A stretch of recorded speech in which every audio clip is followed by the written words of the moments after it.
Several high-profile Android apps still have vulnerabilities discovered years ago. Messenger, Instagram and WeChat are among hundreds of unpatched apps.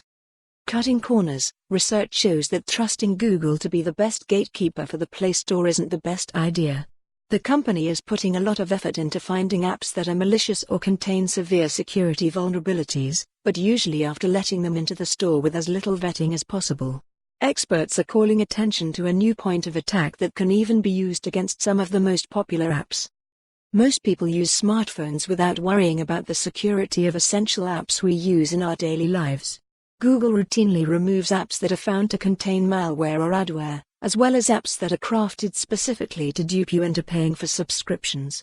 And most of us would assume that updating our apps and mobile operating system to the latest revisions means that any potential for security vulnerabilities are reduced to a minimum. It turns out that isn't the case, even for big-name apps.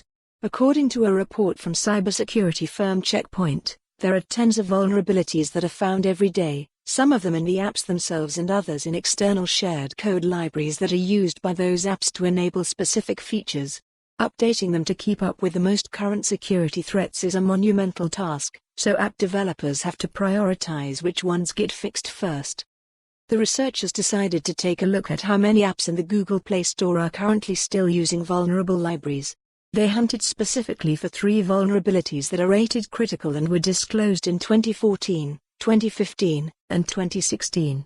This won't surprise the InfoSec community, but the resulting list includes over 800 popular Android apps and games that have been downloaded a total of 5 billion times. Among the affected apps are some that people use very frequently, like Facebook, WeChat, Messenger, Instagram, AliExpress, Shein and Shet.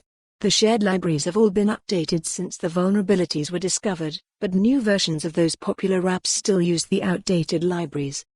Facebook says that's not a problem because of the way its apps are coded. Those vulnerabilities are useless for potential attackers. Google is currently investigating and trying its best to push app developers to work on fixes. Then again, the company wanted to flood its app store with apps with permissive policies, which ultimately led to a situation where new apps aren't vetted properly and popular apps don't get fixed unless there is public pressure to do so. Checkpoint researchers note that while the apps might not use those old libraries that often, that still doesn't count as good sec. For more on this story, visit the news article link.